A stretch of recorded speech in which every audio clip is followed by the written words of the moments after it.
If everyone would get your seats, I have 7 o'clock. We got a pretty full hour ahead of us tonight. I'd like to thank everyone for being here. Our 7 o'clock meeting is our work session, and the purpose of this is for us to go over our agenda for next Monday night's meeting and for the commission to have any of their questions answered. There will be a time allowed at the end of our work session for members of the public to speak if they feel like they need to. There's really nothing will be voted on tonight. Nothing will be decided tonight. The proper time for that would be at next Monday night's meeting. And then if several of the issues I think are on a first reading, they actually would not be decided until the second reading and a public hearing held a month from now. So appreciate you coming out so you can kind of see and hear what's going on. And we'll get into our session tonight. Appreciate all the commissioners being here. Looks like we've got pretty much full house. Not missing anyone I don't see. Miss Rachel's not here yet. Okay. And our student representative, I know, was not going to be here tonight. Going over our agenda, our invocation would be by Mr. Davis, Commissioner Davis. You okay with that? No, next Monday night. And the pledge will be by Ms. Jones.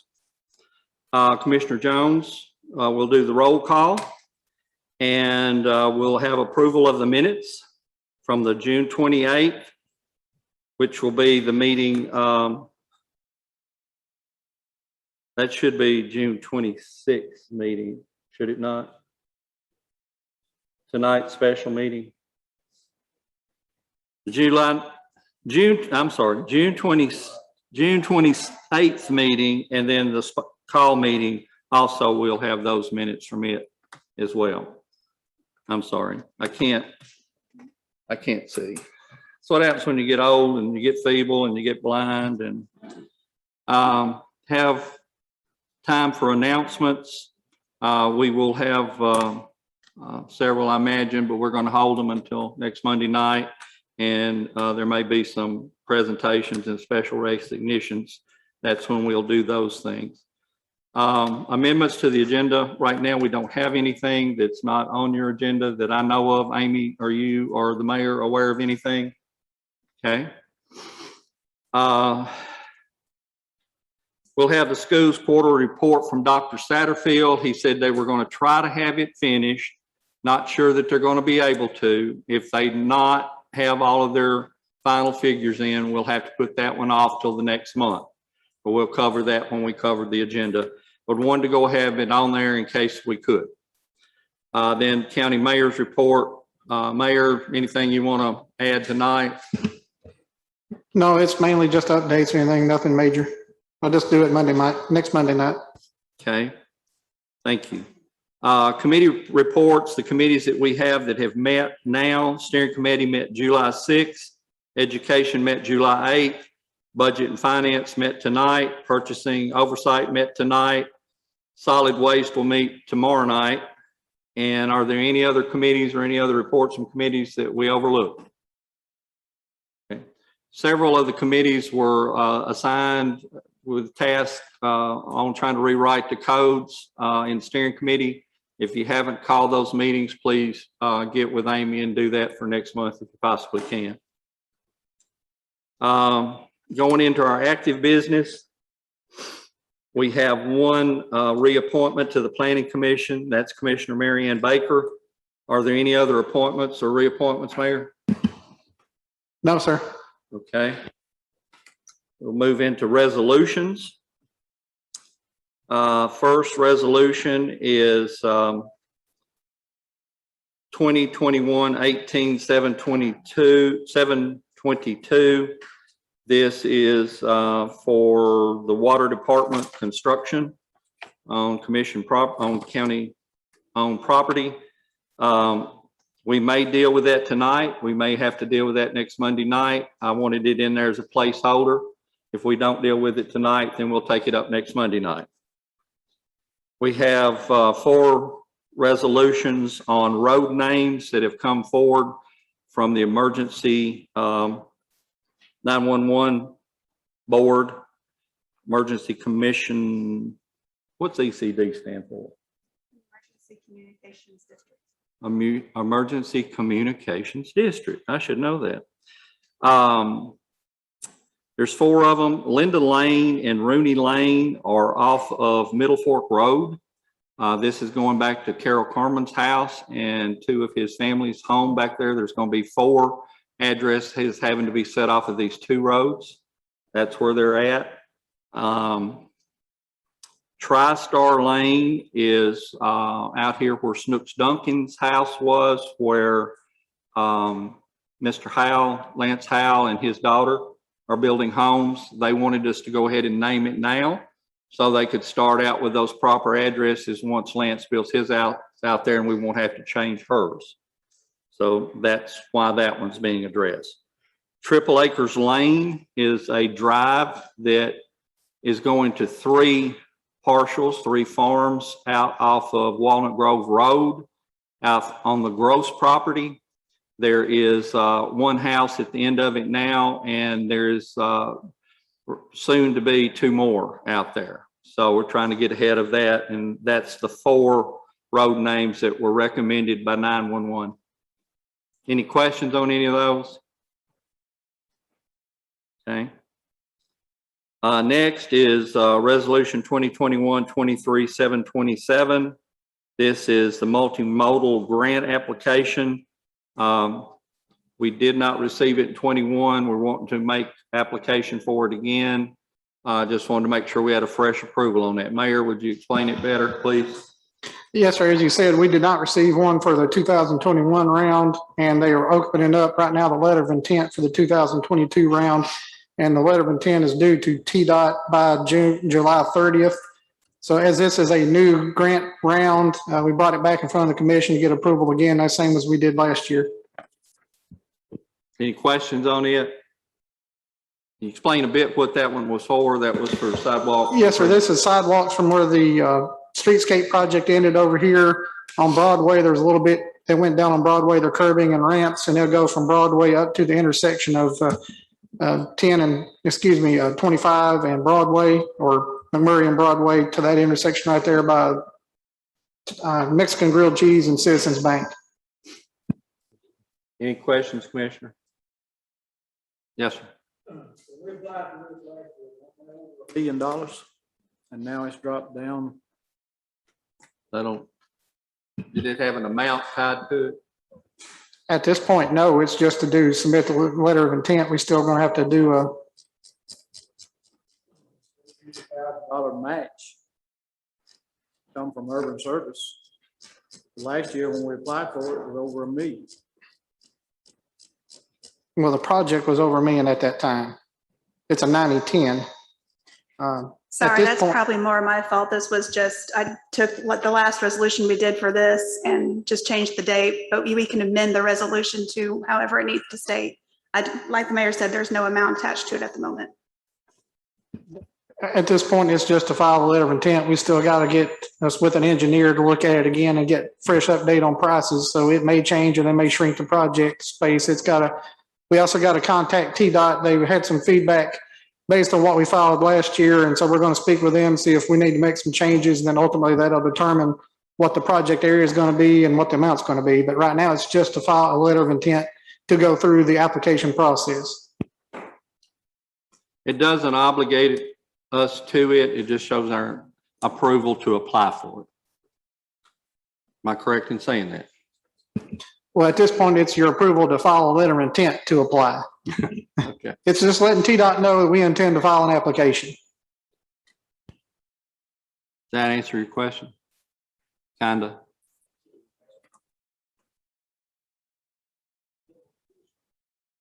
Mr. Gully? We need to stress it when you have it.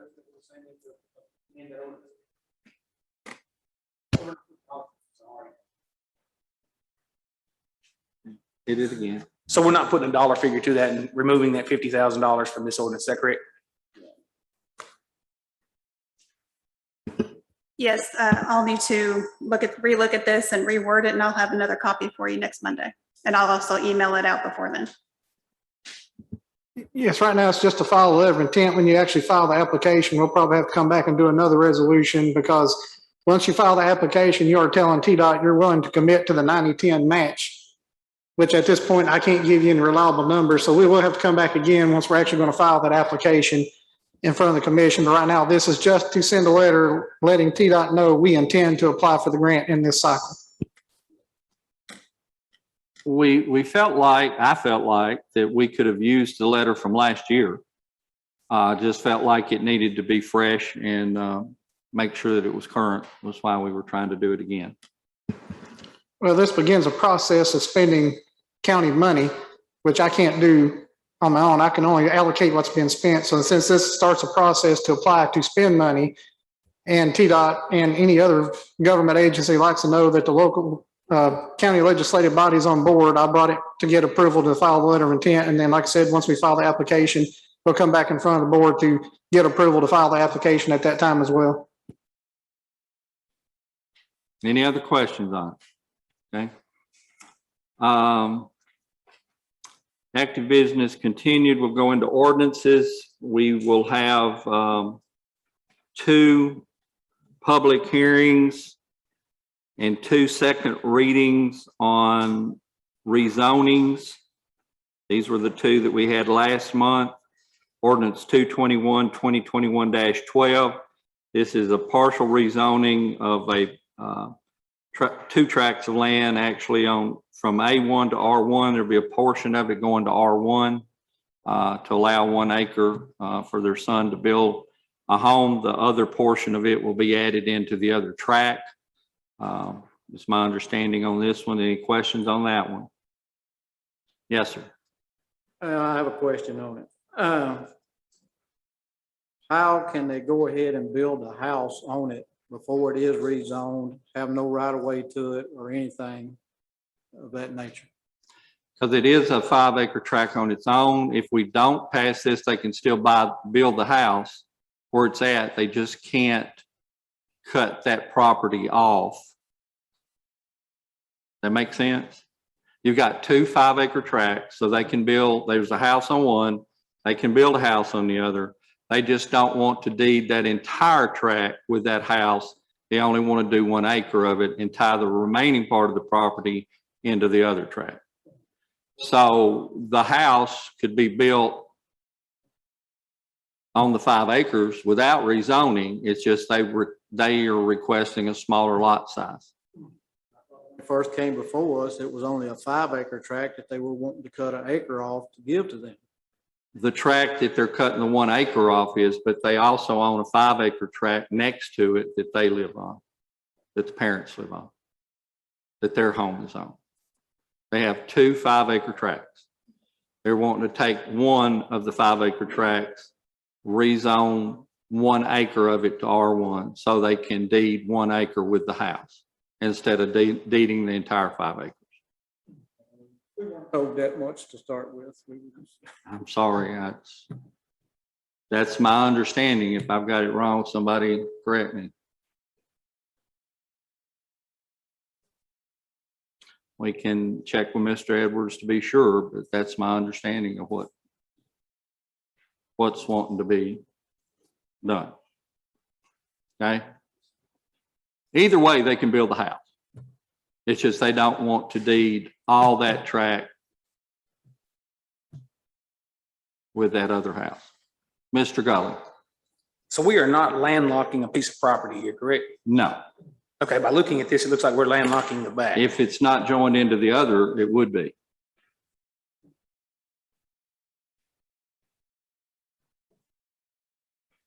Yes, sir. Do that piece of property. Where the mother and daddy's house is the only road frontage that I see. The road frontage in question is the orange box on the map and not the blue section. Just in case anybody was confused on that. If you look at this map in your packet, this is the 1 acre they want to cut off. The parents own this tract here as well. Okay? 2 5-acre tracts. So what they're wanting to do is rezone the front part of this to R1 where the house is being built, and then this other will join in with it.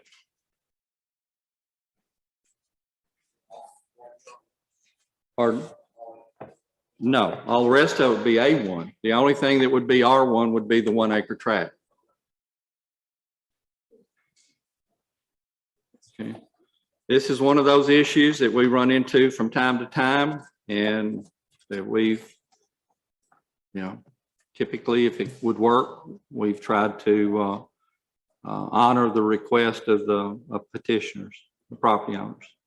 Mr. Dickey, did you want to ask a question? Yes, we done hit the button. You're on. You're on. You were on. Yes, you're on. What I'm getting, I'm trying to understand. So the parent does not want the whole 5 acres to be zoned to the son. All they want is 1 acre. So Right. the son would not be able to get the other 4 acres. Right. Oh, okay, that's all. That's my understanding. I believe that's correct. Any other questions on it? Okay. If you have specific questions, get with Mr. Edwards between now and next week and let him try to answer them for you, or if I didn't explain it well enough, I'll try to get with you one-on-one. Next one, public hearing, second reading. This is rezoning C2 to R3 on McMurray Boulevard. This is out here on McMurray Boulevard before you get to Hickory Ridge subdivision, just past Halltown Road. That whole track is zone commercial currently. They're wanting to take the back into R3 so they can develop a subdivision in it. The front part of the track that you see in blue is going to remain commercial. The back part is what they're wanting to rezone to R3. That maintains the commercial integrity of the front part of the property for future development for commercial. Any questions on that one? Okay. We will open the public hearing on both of these at the same time, unless we have a request to do it separately, and give the property owners or anyone from the public an opportunity to speak on these two issues. Once we close the public hearing, then we will take up the second reading on these two ordinances, and then that would make the zoning official. Also, we have 3 other ordinances for first reading next Monday night, 2/23/2021-14. This is rezoning a tract of land on River Road from A1 to R1. If you look at it, this is a portion of land that was the new road split. You see toward the right-hand side, that was the old road bed. The new road bed is the wider road, of course, to the left. The blue is what they're wanting to rezone to R1. They will possibly be able to get one, no more than 2 homes in there, but it's their desire to develop those, to put homes in those. If you go down like to the bottom of the page, further down, there are other houses that are in between those roads, just not on that upper end. So it's not an odd request to be able to do this. Any questions on that one?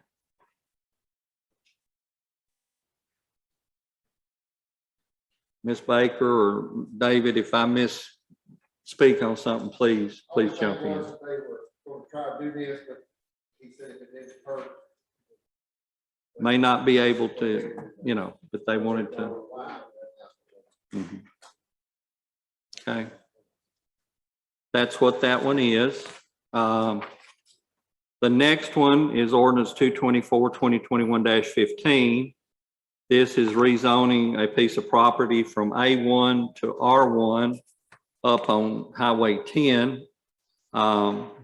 This is trying to remember how big a tract it is. 2.5 acres. That sound right, Jim? 2.5 acres. And I think they're desiring residential. It abuts a residential R1 neighborhood to the north of it there. And this way they can possibly put 2 dwellings on it instead of 1. Any questions on that one? Yes. Yes, sir. Right now, at this time, it has an old trailer on it, Right. and he's gonna have that, get rid of that old trailer and a couple old buildings, tear them down, so they can build a new house there. A couple new houses. Sorry, I'm so loud. Thank you. Okay. Hear that ringing? Okay. All right. Any questions on that one? Okay. Next one is ordinance 225/2021-16. This is for a partial rezoning on property that's A1 agriculture to C1 on Highway 231. You can see in your packet the plat. I think the orange area is what they're requesting to be rezoned to commercial. Purpose of this is for a tow-in lot. Is their intended purpose for it. And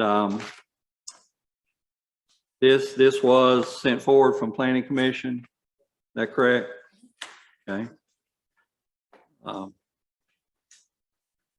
This is in the just past Robertson Lane on 231. That's the road right at the top right corner that you see there. And it's in that curve, sharp curve before you go over the hill to go to the berry farm. It's where this property is located. I think we will have a lot of people like to speak to this next week. And I think several commissioners would like to speak to this one as well. Mr. Harsh.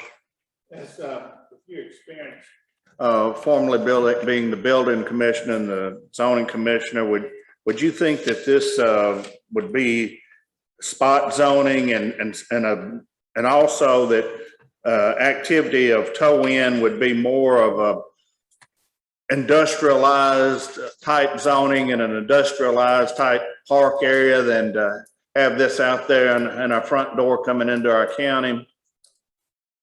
Well, you've brought up several issues. As far as commercial, it is a main highway. I think that would typically be why it would even be considered to begin with, is commercial on a main highway. Automobile sales and automobile parts like an O'Reilly or something would be allowed in a commercial zone. A junkyard, automotive dismantling, things of that nature are only allowed, and things may have changed, but it's my understanding that they're allowed in an industrial zone, which is our M1 or M2 classification in the county. So there are places to allow that type of activity. And it does not specifically call out a tow-in lot, but it says in the like kinds, these things and things that are like them. So I guess the bigger question in everybody's mind, since it doesn't specifically call out tow-in lot, would be, what is a tow-in lot? Is it more like a used car lot, or is it more like a junkyard or salvage? I think that's more the question that will have to be answered. And also the thing that we've typically always done is look at how this fits with the existing neighborhood and whether we're going to consider it an asset or a detriment to the neighborhood. And that's something that we've always let the commissioners make their mind up which way they see it. A lot of times we feel like they're just neutral, you know, it's not one way or the other. Mr. Walsh, you want to speak? Do we know the intent of the owner to come off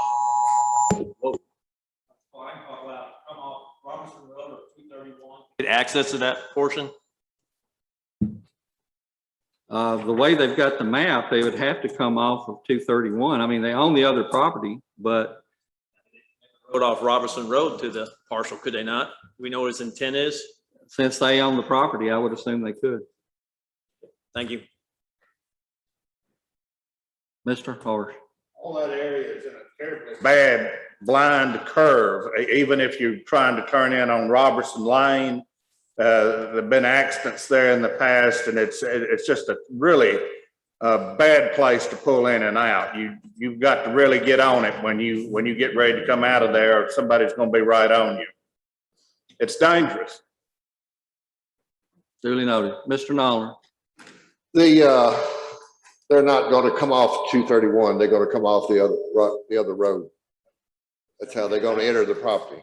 That's what they told us that night. They're gonna come off of, Robertson. Roberts, they're gonna come off of that road, come in on their property and go to that area and put the cars in a fenced in area that we will make them have 7-foot high fence with your stuff on each side of the fence to block it.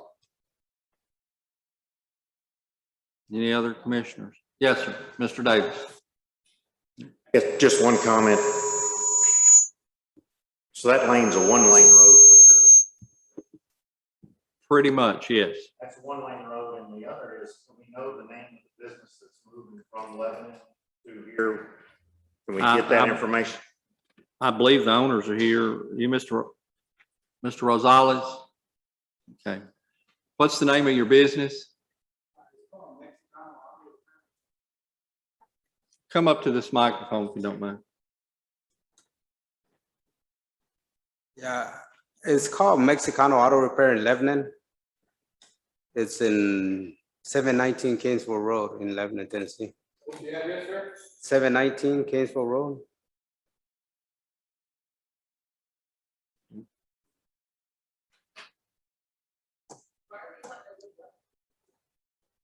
My lease is over. Ms. Russell. Push your button. There we go. You're on. You were on. Go again.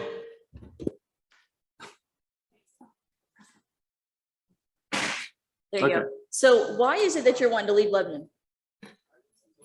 And I'm just trying to prepare where to move my stuff. I got a lot of equipment that I need to move in storage. But I got 2 rollbacks, so I want to at least run those after my lease is ended. Okay. Thank you, sir. Thank you. Commissioners, any other questions? Yes, sir. My question is, if they plan on having that lot as a business, are they planning on having a fence around to cover up? That would be required, I'm sure, but sometimes depending on the topography of the lot, the fence won't, if the road is much higher than the lot, you could have a really tall fence and still be able to see over the top of it. But yes, that is a requirement of it. I think 7 foot is what the regulations call out. Anything else? Okay, I'm not trying to rush through this. It's just we have another meeting, you know. Yes, ma'am. It was my understanding that he was going to check about getting that and with TDOT so he could come in off of 231. He was going to, if this went through, he would check on that because Robertson Road is so narrow, was my understanding. Okay. And it, you know, anytime you have commercial property that adjoins residential, he has to have a 7-foot opaque fence and vegetation. And he owns all the property in blue. And that the one that he's requested to be rezoned, it's like it won't perk. It's like solid rock. So he couldn't have, there can't be any bathrooms or shops or anything like that. It's going to be just for, it was my understanding it was an impound lot, not a junkyard. I don't know where junkyard has come into play, but at the planning commission, it was presented as a tow in the yard, you know, a tow lot, impound lot. And I think that's the issue is, you know, I don't think our regulations specifically address a tow-in lot. And that's why I say like causes, what's always been is what's the closest thing to that, you know, and so that was why that was to be addressed. The thing is, you know, impound lot, how long is the car going to be there? Is it going to be there a week? Is it going to be there a month? Is it going to be there 2 years till somebody doesn't come and get it? And he has to let it sit there a year before he can file for a title to sell it. I mean, it's all these type things. It's not just like a parking lot. It's a tow-in lot. Okay. Any other questions before we move on? Yes, sir. Ms. Baker, you said that it's not going to be soil tested or anything. I don't know. On the parcel information that you give us, it says it's going to be a septic system for sewer or septic. On the application? Yes, ma'am. Yeah, that's, the application is for the whole property, so not just the one he's requested. Like the property that's in blue, that is septic, but this orange is the only one he's wanting to rezone. So does that make sense? The septic is for the blue area. The application, when you fill out an application, it's for the whole property, you know, for your and he's asking to cut this part, you know, to rezone this section.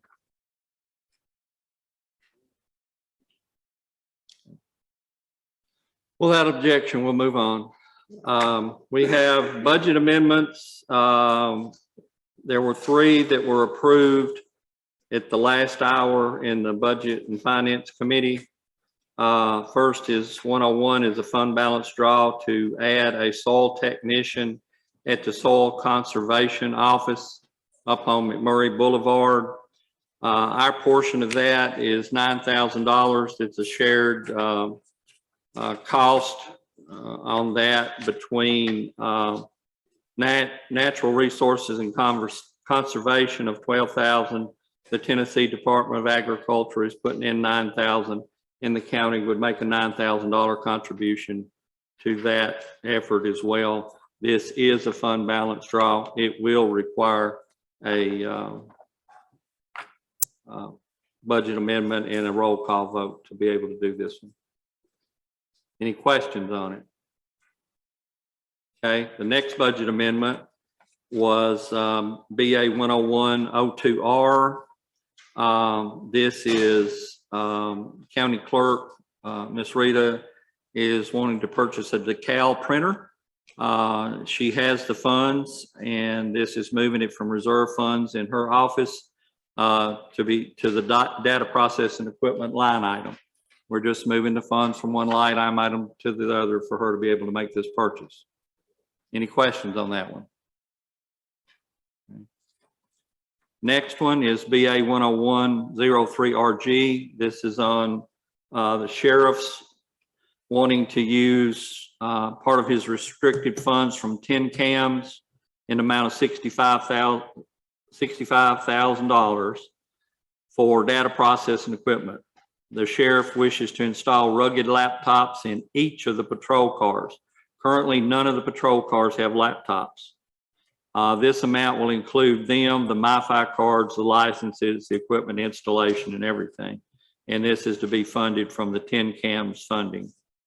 That would be in the matter of 65. There again, we're moving it from one line item to the next. Any questions on that one? Okay. Seeing none.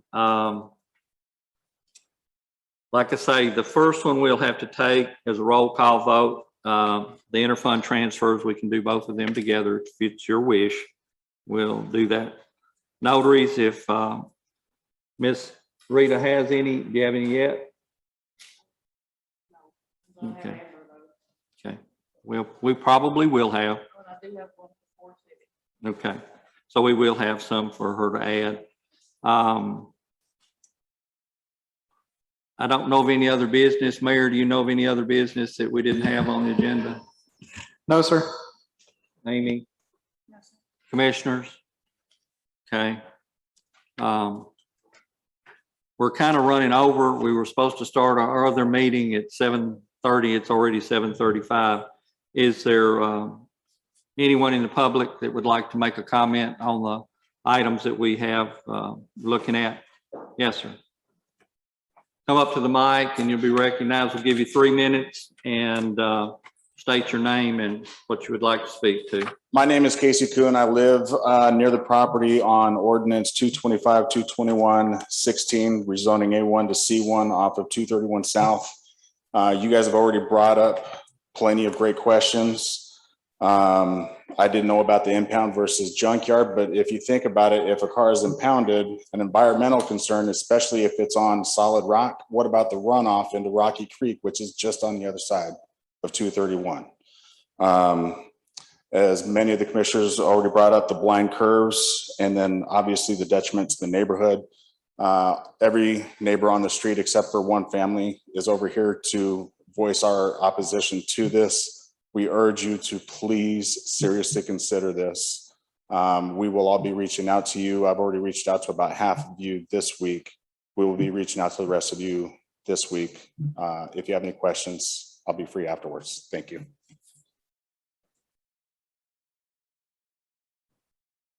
Anyone else? Seeing none, have a motion to adjourn. Mr. Walsh makes a motion to adjourn. Do I have a second? Mr. Gregory makes a second. All in favor say aye. Aye. Any opposed? Let's take about 2 or 3 minutes and then we'll start our next meeting.